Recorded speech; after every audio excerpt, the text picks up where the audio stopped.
Most people believe change is difficult because they lack motivation, discipline, or willpower. But that explanation is incomplete. The real reason change feels hard has very little to do with character and almost everything to do with how the mind is designed. Your brain is not built to make change easy. It is built to make survival efficient. Efficiency means repeating what is familiar. Familiar patterns require less energy, less attention, and less risk. So whenever you attempt something new, even something beneficial, your brain does not automatically celebrate it. Instead, it evaluates it. It asks whether this new action is safe, necessary, and worth the effort. That evaluation process can feel like resistance, not because something is wrong, but because something is being checked. Understanding this changes how you interpret difficulty. What feels like failure may actually be your brain doing exactly what it was designed to do. The biggest misunderstanding people have about change is assuming that the mind wants improvement. It does not. The mind wants predictability. Improvement is only accepted after predictability is proven. This is why new habits feel uncomfortable at first. They interrupt patterns your brain already trusts. Those old patterns may not be ideal, but they are known. And what is known feels safe. Safety is the brain's priority, not progress. So when you introduce a new behavior, the brain compares it to existing patterns. If the new behavior is unfamiliar, it receives caution signals. Those signals can appear as doubt, hesitation, distraction, or even sudden tiredness. Many people misinterpret these signals as personal weakness. In reality, they are protection signals. The brain is asking for more evidence before it accepts something new as safe. Once enough evidence exists, resistance decreases naturally. Your brain operates like a prediction machine. It constantly tries to guess what will happen next so it can prepare efficiently. Every repeated behavior strengthens those predictions. The more often you do something, the more confident your brain becomes that it understands that pattern. This confidence saves energy because the mind no longer has to analyze each step. It simply runs the pattern automatically. That is why habits feel effortless once they are established, but this same system is also why new habits feel difficult. When you attempt something unfamiliar, the brain cannot predict the outcome yet. Uncertainty requires attention. Attention requires energy, and energy is something the brain tries to conserve whenever possible. So instead of immediately supporting the new action, your mind slows you down, not to stop you, but to evaluate the unknown. That slowdown is often mistaken for resistance when it is actually assessment. Resistance exists because your brain values stability more than speed. Rapid change introduces variables the mind has not tested. Untested variables could contain risk. From the brain's perspective, risk must always be examined before it is accepted. This is why sudden life changes feel overwhelming even when they are positive. The brain treats unfamiliar good experiences and unfamiliar bad experiences with the same caution at first. It does not judge by intention. It judges by familiarity. The more familiar something becomes, the safer it feels. The safer it feels, the easier it becomes to repeat. So resistance is not a wall. It is a filter. It slows new behaviors down until they prove themselves safe to run automatically. Once they pass that test, the same mind that resisted them begins supporting them. What once felt difficult starts to feel natural, not because the task changed, but because the brain's prediction finally updated. Another reason new habits feel difficult is that your brain constantly manages energy like a careful accountant. Every action you take has a cost. Familiar actions are inexpensive because the brain has already optimized them. New actions are expensive because they require attention, monitoring, and adjustment. Attention is one of the brain's most valuable resources. When you attempt something new, the brain must track each step instead of running it automatically. That tracking increases cognitive load. Increased load feels like effort. Effort feels uncomfortable, so the brain naturally prefers routines that require less processing power. This preference is not laziness, it is efficiency. The mind is always trying to conserve energy for potential threats. Once a new habit is repeated enough times, the brain reduces its monitoring effort. The cost drops. And when the cost drops, the behavior starts to feel easier without you increasing your willpower at all. This is why small changes succeed more often than dramatic ones. Large sudden shifts overwhelm the brain's prediction system. They require too much new information at once. Too many unknowns create instability. Instability triggers stronger resistance signals, but small changes barely disturb the system. They introduce only slight variations to existing patterns. Because the variation is small, the brain tolerates it. It does not feel threatened. That tolerance allows repetition. Repetition builds familiarity.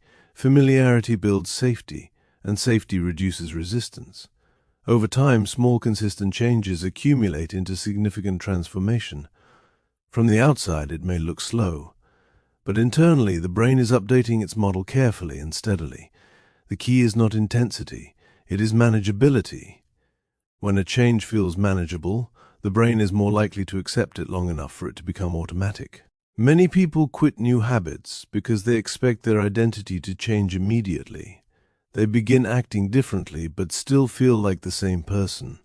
That gap creates frustration. But identity is not updated by intention, it is updated by evidence.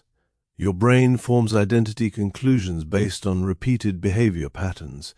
If a behavior has only been repeated a few times, the mind still categorizes it as temporary.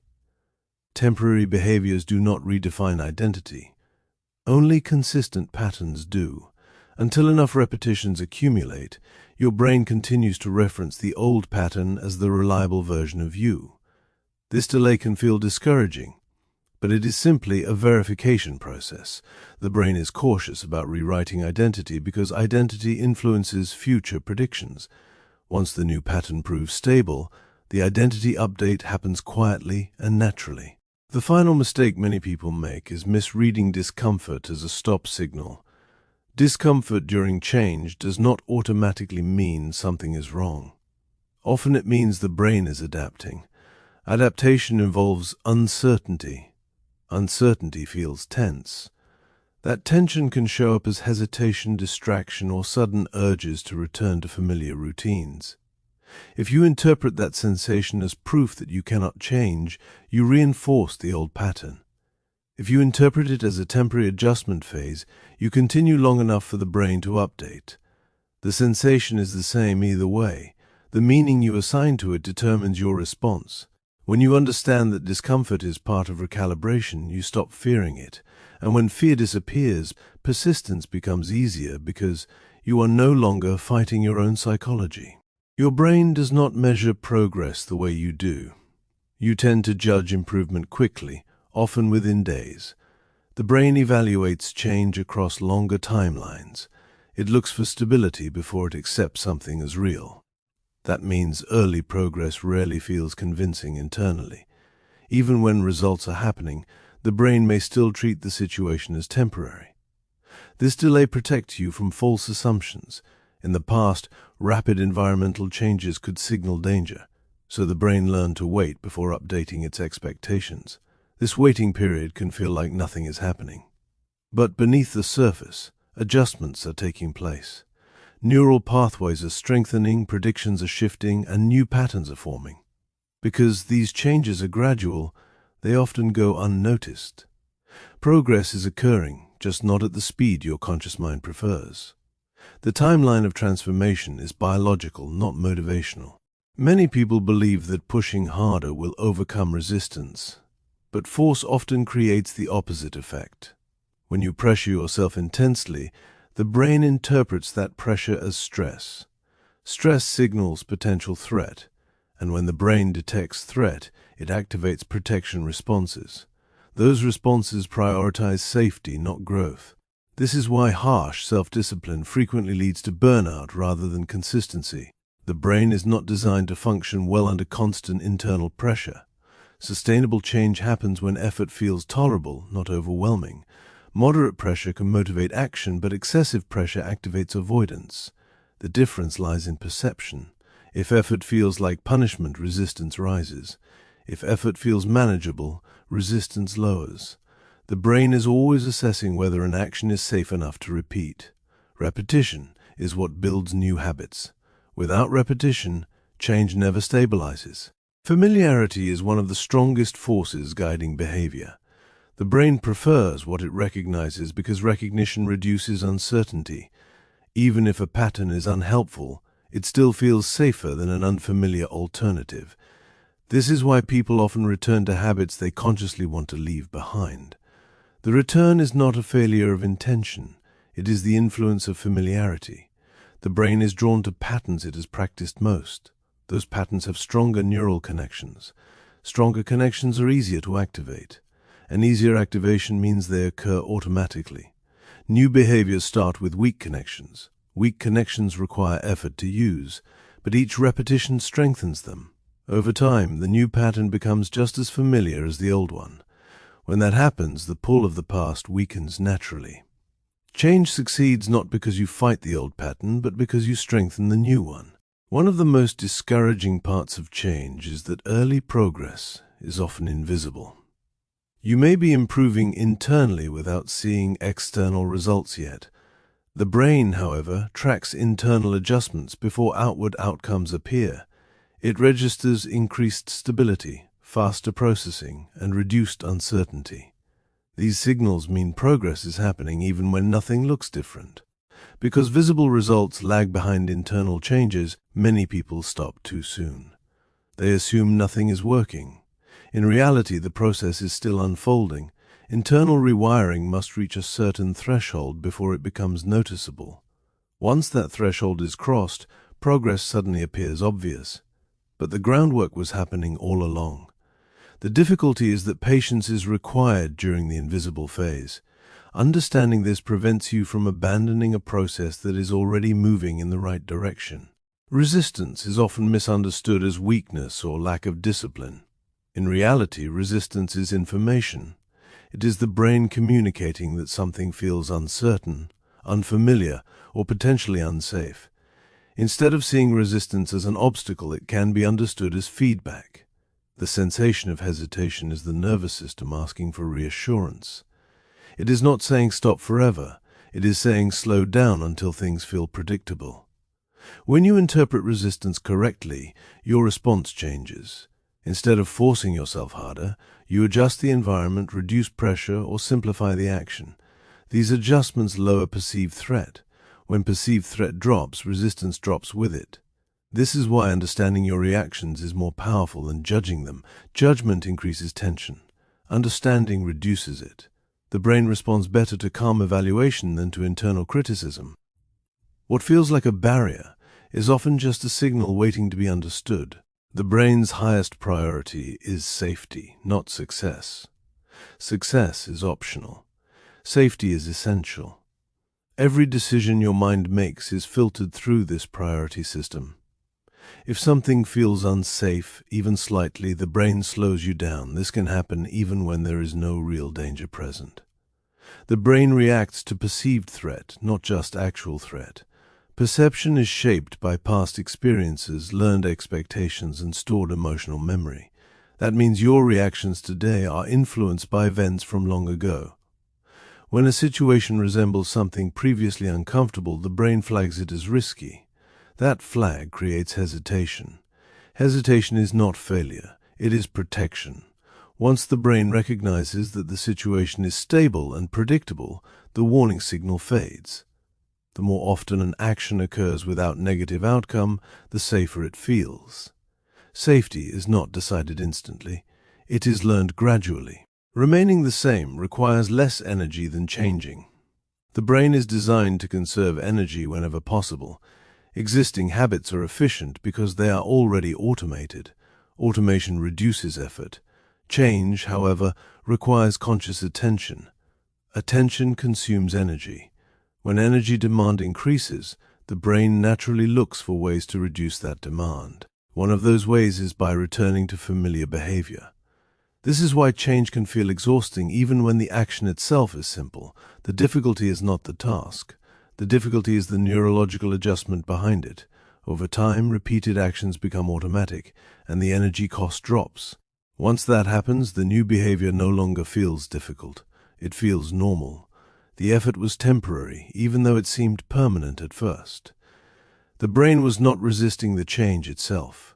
It was responding to the temporary increase in energy demand. There is always a moment when change begins to feel easier. This moment does not arrive suddenly from nowhere. It appears after enough repetition has occurred for the brain to recognize a new pattern as stable. At that point, resistance decreases noticeably. Actions that once required effort begin to happen more naturally. Many people miss this turning point because they stop before reaching it. They assume progress is impossible when in fact they were very close. The turning point is not dramatic. It is subtle. Often it is noticed only in hindsight. Something that once felt difficult simply stops feeling difficult. This shift is the result of accumulated repetitions, not a sudden burst of motivation. Motivation may start a process, but repetition is what completes it. The brain trusts patterns it has seen many times. Once trust forms, resistance fades. One of the most common mistakes people make is misinterpreting resistance as a sign they should stop. In reality, resistance is rarely a stop signal. More often, it is a signal to adjust. The brain does not communicate in sentences. It communicates through sensations. Tension, hesitation, doubt, and delay are all forms of feedback. When these sensations appear, they are not instructions. They are indicators. They show that something inside the system is uncertain. If you respond by quitting, the brain learns that uncertainty leads to withdrawal. That reinforces avoidance. But if you respond by reducing pressure and continuing gently, the brain learns that uncertainty can exist without danger. That creates confidence. Confidence is not built by forcing yourself. It is built by proving to your nervous system that nothing bad happens when you proceed. The interpretation you choose determines whether resistance becomes a barrier or a bridge. Predictability is one of the strongest signals of safety the brain can receive. When outcomes are predictable, the nervous system relaxes. When outcomes are uncertain, it becomes alert. This is why unfamiliar situations often feel uncomfortable even when they are harmless. The brain prefers what it already understands. Familiar environments require less monitoring. New environments require constant scanning for possible problems. That scanning increases mental effort. Increased effort can feel like stress. The stress is not caused by the situation itself. It is caused by the brain trying to understand it. Once a situation becomes familiar, the scanning decreases. As scanning decreases, tension decreases. This is why repetition changes emotional experience.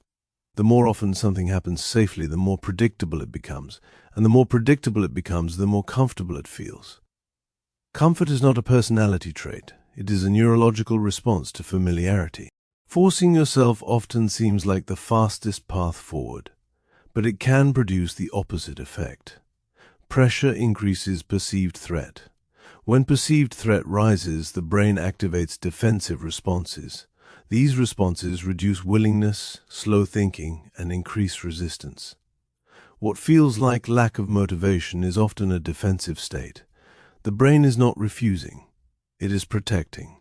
When pressure is removed, protection is no longer needed. That is why gentle progress is often more effective than intense effort. Gentle progress tells the brain that the situation is manageable. Manageable situations feel safe. Safe situations allow action. Intensity can sometimes create short bursts of movement, but it rarely produces lasting change. Lasting change comes from conditions that the brain recognizes as stable and sustainable. Stability matters more than intensity. The mind trusts what it can maintain, not what it can only endure briefly. Real movement does not come from pressure, it comes from alignment. Alignment happens when your actions feel safe enough for your brain to allow them. This does not mean you feel completely comfortable. It means the discomfort stays within a tolerable range. Inside that range, progress is possible. Outside that range, resistance increases. Understanding this changes how you approach growth. Instead of asking how to push harder, you ask how to make the action feel safer. Small adjustments can make a large difference. Changing timing, reducing expectations, or simplifying steps can all lower perceived risk. When perceived risk drops, willingness rises naturally. You do not need to force willingness. You only need to remove the conditions that block it. Movement is not created by struggle. It is created by conditions that allow movement to happen. When you understand how your mind works, self-judgment becomes unnecessary. What you once labeled as laziness, weakness, or lack of discipline begins to look different. It becomes predictable psychology. The brain resists what it cannot yet predict. It protects what feels familiar. It conserves energy whenever possible. None of these functions are flaws. They are design features. The frustration people feel during change often comes from misunderstanding these features. They fight resistance instead of recognizing it. They push harder when the mind needs reassurance. But once you see resistance as a temporary adjustment phase, something shifts. You stop taking it personally. You stop interpreting it as proof that you cannot change. Instead, you see it as evidence that change is occurring. The presence of resistance means the brain is updating. And updating is a necessary part of transformation, not a sign that transformation is impossible. Your mind is not against you. It is cautious. It values stability because stability has kept you safe. When you introduce something new, it simply asks for evidence before it cooperates. If you provide that evidence through repetition, patience, and manageable effort, resistance will gradually decrease. What feels unnatural today can become automatic tomorrow. Not because you forced it, but because your brain learned to trust it. Change is not about overpowering your psychology. It is about understanding it, and when you understand it, you no longer fight yourself. You work with the way your mind is built. That cooperation is what turns small, repeated actions into lasting habits. Not intensity, not pressure, just steady evidence over time.